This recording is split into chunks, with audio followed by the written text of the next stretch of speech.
Hello दोस्तों, इस video के अंदर मैं ऐसे 4 फ्रेमवर्क्स के बारे में डिस्कस करेंगे जिसको अप्लाई करके हम भी अपने बिजनेस में ब्लू ओशन क्रिएट कर सकते हैं और उनको हम कैसे अप्लाई करेंगे मैं एग्जांपल के साथ आपको अच्छी तरह से क्लियर करवाऊंगा जिससे कि आप भी उसे अपने बिजनेस में अप्लाई कर सकते हैं। लेकिन 4 फ्रेमवर्क बताने से पहले मैं आपको एक एग्जाम्पल से आपको क्लियर कर दूं कि आखिरकार ये रेड ओशन क्या है और ब्लू ओशन क्या है, जिससे कि आपको मैं अगर वो 4 फ्रेमवर्क बताऊं तो आप भी उसको अच्छे से रिलेट कर सको और अपने बिजनेस में अप्लाई कर सकते हो। तो मैं एग्जाम्पल लेके चलता हूं अपने स्कूल का ही। मैं जिस लोकेशन में रहता हूं उस लोकेशन में 4 से 5 स्कूल्स हैं और मेरे पास ऑलरेडी मेरे स्कूल 4-5 स्कूल के अंदर ही, और उन 4-5 स्कूलों की बिल्डिंग मेरी स्कूल की बिल्डिंग से मुकाबले काफी अच्छी है, काफी बड़ी है और उनके पास स्पेस भी काफी है। तो ये एक तरफ से मेरे लिए और उन सभी के लिए रेड ओशन हो गया, पूरा एक ओशन हो गया जिसके अंदर हम सभी पेरेंट्स के पास जा के लिए एडमिशन के लिए बोलते हैं कि कन्विंस करते हैं उनको कि कैसे हमारे स्कूल में एडमिशन करो और सभी स्कूल वाले एक ही चीज अप्लाई करते हैं कि जाते हैं पेरेंट्स के पास, उनको कन्विंस करते हैं कि हमारे स्कूल में एडमिशन करवाओ, हम ये चीजें दे रहे हैं, ऐसी सुविधा देते हैं, बच्चों के पास ये चीजें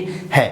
तो ये एक तरफ से सभी के सभी स्कूल वाले यही चीज कर रहे हैं जिससे कि पूरा एक ओशन बना पड़ा और ये पूरा रेड ओशन है, क्योंकि हम 4 से 5 स्कूल एक ही लोकेशन में और उस एक लोकेशन में ज्यादा से ज्यादा पेरेंट्स होंगे कितने और उनके बच्चे आखिरकार होंगे कितने। तो एक तरफ से हम लोग आपस में कॉम्पीट करते रहते हैं कि उसके बच्चे मेरे पास एडमिशन के लिए आ जाते हैं, मेरे बच्चे उनके पास चले जाते हैं, उनके बच्चे किसी और के पास एडमिशन के लिए चले जाते हैं। तो ये एक तरफ से पूरे मार्केट में हम एक दूसरे को काटने के चक्कर में रहते हैं कि उसका स्टूडेंट मेरे पास आ जाए कम से कम पैसे में और उसको ताला लग जाए। तो यहीं पे मैंने ब्लू ओशन स्ट्रेटेजी ट्राई करी और ब्लू ओशन को क्रिएट किया। मैंने वहां पे अपने स्कूल में भाई पेरेंट्स को कन्विंस करने के साथ साथ मैंने अपने स्कूल में बच्चों को हम डिजिटली कैसे ग्रो कर सकते हैं, आगे ऑनलाइन क्या क्या पॉसिबिलिटीज है, हम कैमरे से कैसे बात कर सकते हैं, वीडियोस कैसे बना सकते हैं और चैनल कैसे क्रिएट कर, उन सब चीजों के बारे में थोड़ा बच्चों को नॉलेज देने लगे। और उनसे भी अलग मैं स्कूल में बच्चों को ऑनलाइन छोड़ के हम छोटे बिजनेस, चाहे कोई सी दुकान हो या किसी भी तरह के छोटे आइडियाज है बिजनेस के, जिससे कि बच्चों से डिस्कस करते हैं। वो बच्चे आने वाले टाइम में मे भी उस समय ट्राई ना करें, लेकिन आने वाले टाइम में कभी ना कभी ट्राई करके जरूर देखेंगे। बेशक वो फेल हो जाए लेकिन उस समय उनके फेल होने के पास उनके पास उतना ज्यादा बर्डन नहीं रहेगा कि हाँ उन्होंने ट्राई किया और फेल हो गए, क्योंकि उनके पास अभी पेरेंट्स है और वो अभी अपने अच्छे खासे बिजनेस ट्राई कर सकते हैं। तो ये स्ट्रेटेजी क्रिएट करी और ये स्ट्रेटेजी फॉलो करी और हमने बच्चों को बताना स्टार्ट किया। तो इससे क्या हुआ, हमारे मार्केट में बस सभी स्कूलों तो कॉम्पीट कर ही रही थी, सभी स्कूलों के बीच में हमारे पास एक यूनिक स्ट्रेंथ आ गई कि हम बच्चों को डिजिटली कैसे ग्रो करते हैं, डिजिटल वीडियो कैसे बनाते हैं, यूट्यूब चैनल कैसे स्टार्ट करते हैं, कैसे हम वीडियो मेक कर सकते हैं, वेबसाइट बना सकते हैं। इन सब चीजों के बारे में हल्के बच्चों को बताने लगे और बच्चे अपने पेरेंट्स को कन्विंस करने लगे और आसपास के बच्चे भी उनसे कन्विंस होकर इस चीज के अंदर हमारे एक ब्रांड बिल्ड हो गए, जिससे कि बहुत से पेरेंट्स को अवेयरनेस हो रही है कि हाँ किताबी ज्ञान के साथ साथ स्कूल वाले कुछ अलग भी दे रहे हैं जो कि और स्कूल वाले नहीं दे रहे हैं। तो वहां पे हमारे पास एक यूनिक सिग्नेचर हो गया और तो और अब हमारे पास उनसे बढ़िया स्टूडेंट्स है और हम उसको अच्छे से कंपीट कर सकते हैं। तो ये एक तरह से पूरा रेड ओशन था। इस रेड ओशन के अंदर मैंने अपने लिए ब्लू ओशन क्रिएट किया। अब उस ब्लू ओशन के अंदर मैं शिफ्ट हो गया हूं, तो मेरे पास अच्छे स्टूडेंट्स आते हैं जो अच्छी फीस देते हैं और अपने लिए एडमिशन करवाते हैं। तो ये एग्जांपल हो गया। ये एग्जांपल आपको कैसे लगा, समझ में आया नहीं, प्लीज कमेंट करके बताएं जरूर। Hello everyone, this is Vicky Rajput. इस वीडियो के अंदर हम ब्लू ओशन स्ट्रेटेजीज बुक्स की समरी तो नहीं कहना चाहता, क्योंकि किसी भी बुक्स को लिखने के लिए 5 से 10 साल का समय लगता है और 5 से 10 साल के समय के अंदर ऑथर अपने 20 से 25 साल के पूरे एक्सपीरियंस को निचोड़ के, सारे रिसर्च को निचोड़ के एक 200-300 पेजेस की बुक के अंदर रख देता है। अब आप खुद सोचो कि 200-300 पेजेस बुक के अंदर 20 से 25 साल का एक्सपीरियंस प्लस 4 से 5 साल बुक को लिखने का समय, उन सबको निचोड़ के एक 10 से 15 मिनट की वीडियो के अंदर समराइज करना, तो एक तरफ से बुक्स के लिए अन्याय है। अगर कोई बुक लवर होगा तो उसे भी ये चीज पसंद नहीं होगी। मैं खुद एक बुक लवर हूं, तो मेरे को भी कभी ऐसा लगता है कि एक बुक को 10 से 15 मिनट की वीडियो के अंदर समराइज करना एक तरफ से अत्याचार है बुक्स के लिए। तो मैं आपके लिए बुक समरी नहीं, पूरी बुक सीरीज लेके आना चाहता हूं, जिससे कि आपको उस बुक के अंदर की सारी नॉलेज अच्छी तरह से मिल सके। और ये ब्लू ओशन स्ट्रेटेजी बुक की पहला पार्ट है और अगले पार्ट के लिए प्लीज चैनल को सब्सक्राइब करके नोटिफिकेशन बेल को हिट जरूर करें, जिससे कि इस सीरीज की अगला पार्ट जब भी आता आप तक सबसे पहले पहुंचे। अब हम स्टार्ट करते हैं 4 फ्रेमवर्क। इन 4 फ्रेमवर्क को बताने से पहले मैं आपको एक एग्जांपल लेके चलूंगा जो कि बुक्स में दी गई है कि बुक में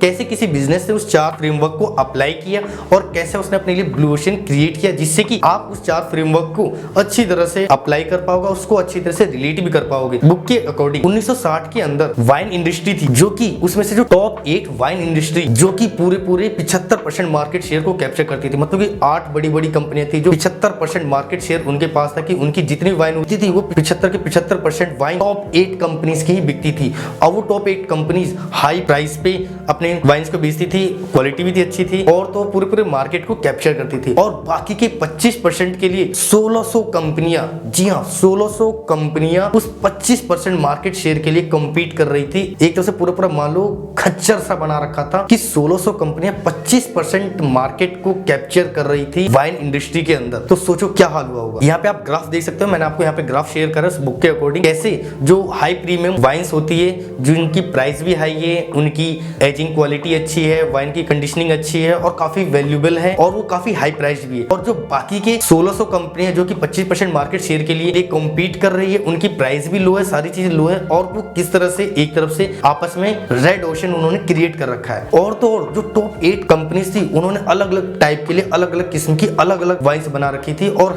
अलग अलग प्राइस रेंज रखी थी, जिससे कि लोगों को थोड़ी सी डिफिकल्टीज फेस करनी पड़ रही थी कि भाई कौन सी वाइन किस समय पे और कैसे पिए। तो इस सब चीजों के बीच में काफी अनसर्टेनिटी थी। इन्हीं मार्केट शेयर के अंदर एक और कंपनी है येलो टेल्स। उसने क्या किया, उसने दोनों कंपनियों की मार्केट शेयर्स को देखा कि 75% जो कंपीट कर रही है उसके मार्केट शेयर कितने हैं, वो किस तरह की प्राइस रेंज रखते हैं, किस किस चीजें की वाइन्स बेच रहा है। उसी तरह 1600 कंपनियां जो 25% मार्केट शेयर को कैप्चर कर रही थी वो किस तरह से कंपीट कर रही है अपने आप को। तो यहाँ पे उस कंपनी ने क्या करा, उन्होंने 4 फ्रेमवर्क अपने लिए अप्लाई करे। जी हाँ 4 फ्रेमवर्क, जिसमें से पहला फ्रेमवर्क आता है एलिमिनेट का। जी हाँ, उन्होंने देखा कि हम इनमें से ऐसे कौन कौन सी चीजें हैं जो कि एलिमिनेट कर सकते हैं और अपनी प्राइस को डिक्रीज कर सकते हैं और अच्छी क्वालिटी दे सकते हैं। तो उन्होंने अपने लिए 2-3 चीजें एलिमिनेट करी, जैसे कि एजिंग क्वालिटी की, वही वाइन्स की एजिंग क्वालिटी थोड़ी सी डिक्रीज कर देते हैं, डिस्टिंक्शन रिमूव कर देते हैं, जिससे कि लोगों को अलग अलग क्वालिटी ढूंढने में डिफिकल्ट ना हो। उन्होंने अलग अलग वैरायटी की जगह 2-4 वैरायटी रखी, जिससे कि लोगों को चूज करने में आसानी हो, आसानी से उसको पिक कर ले। और फिर उन्होंने उनके टेस्ट में थोड़ा सा कॉम्प्रोमाइज किया, जो कि हमारा दूसरा फ्रेमवर्क है। जी हाँ, दूसरा फ्रेमवर्क है हमारा रिड्यूस।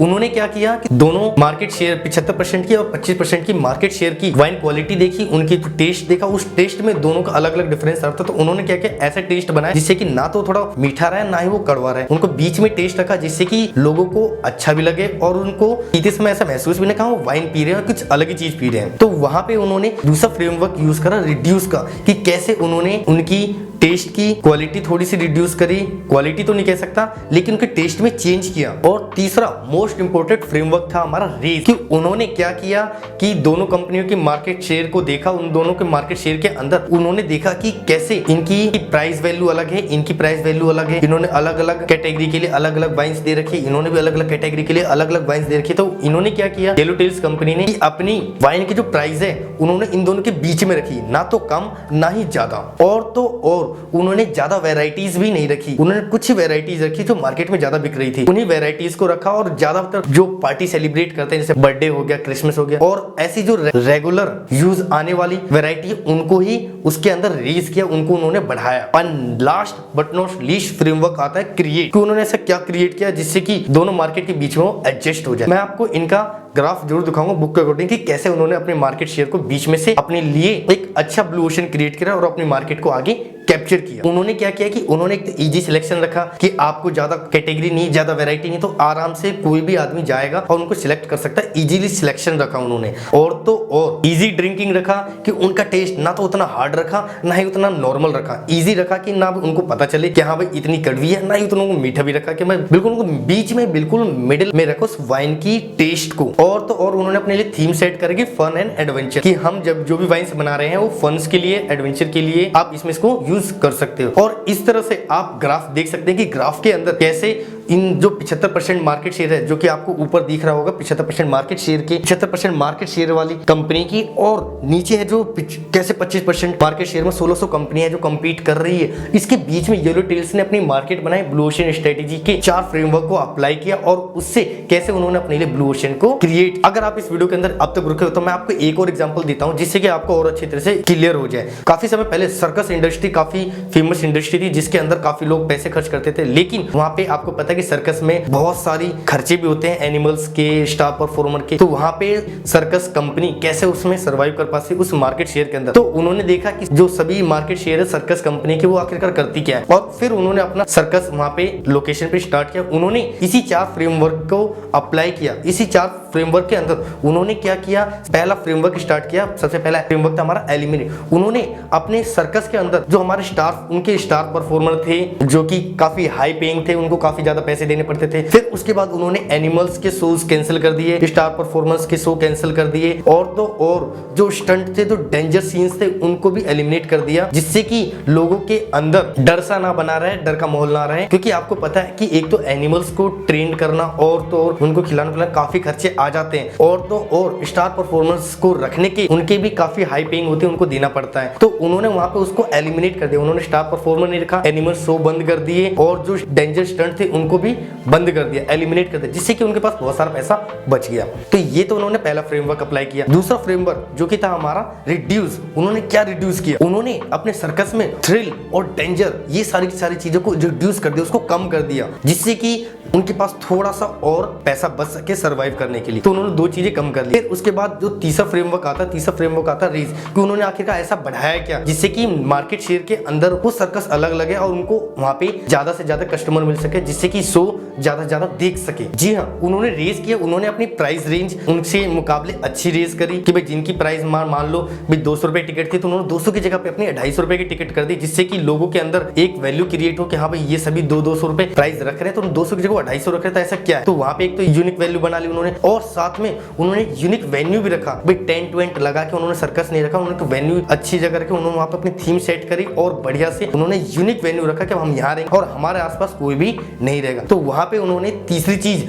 रेज कर दी। अब आता है हमारा चौथा फ्रेमवर्क, जी हाँ, क्रिएट। कि उन्होंने ऐसा क्या क्रिएट किया जिससे कि ब्लू ओशन स्ट्रेटेजी वहां पे अप्लाई हो सके। जी हाँ, उन्होंने अपने लिए जो भी सर्कस थे उनको उन्होंने अपने सर्कस की पूरी थीम रखी कि हाँ हम इस दिन पे ये शो करेंगे, इस दिन पे ये शो होगा, पूरी थीम स्ट्रक्चर करी। फिर उन्होंने वहां पे एक रिफाइंड एनवायरनमेंट क्रिएट करा और वहां पे artistic music and fun dance का भी अरेंजमेंट करा, जिससे कि लोग वहां पे आए तो वो अच्छी तरह से एंजॉय कर सके और उनको एक बढ़िया सी वैल्यू मिले। और इस तरह से उस सर्कस ने बाकी सर्कस शेयर की मार्केट के अंदर अपने आप को वहां पे स्टैंड करवाया और अपने लिए ब्लू ओशन क्रिएट किया। आई होप आपको वीडियो अच्छी लगी होगी। और सारे लोग अपनी कंपनी में ब्लू ओशन स्ट्रेटेजी को अप्लाई करने के चक्कर में बहुत सारी चीजें ऐसे करते हैं, उस रेड ओशन ट्रैप में ही फंसे रह जाते हैं। तो आखिर वो रेड ओशन ट्रैप कौन कौन से हैं, इसके लिए हम अगले पार्ट में डिस्कस करेंगे। उसके लिए प्लीज चैनल को सब्सक्राइब जरूर करें, जिससे कि ऐसी वीडियो आप तक रेगुलर पहुंचते रहेगा और इस बुक सीरीज की अगला पार्ट जब भी आए सबसे पहले आप तक जरूर पहुंचे। तो अब इस वीडियो को मैं समअप करता हूं। तो इस वीडियो के अंदर 4 फ्रेमवर्क पढ़े। जी हाँ, पहला था हमारा एलिमेंट, कि हम अपने बिजनेस में ऐसी कौन कौन सी चीजें एलिमिनेट करें जिससे कि हमारे पास पैसे भी बचे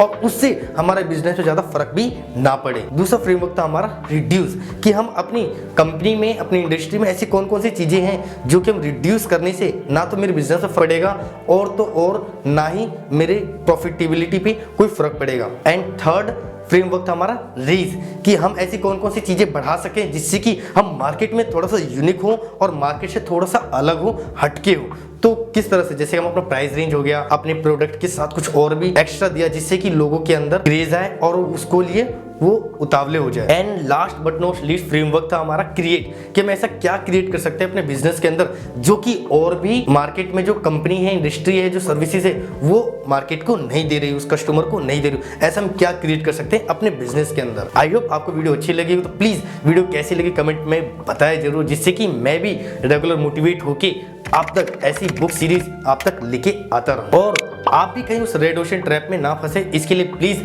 रेड ओशन ट्रैप की इस बुक सीरीज का अगला पार्ट जब भी है उसको जरूर देखें और अपना कीमती समय देने के लिए तहे दिल से शुक्रिया।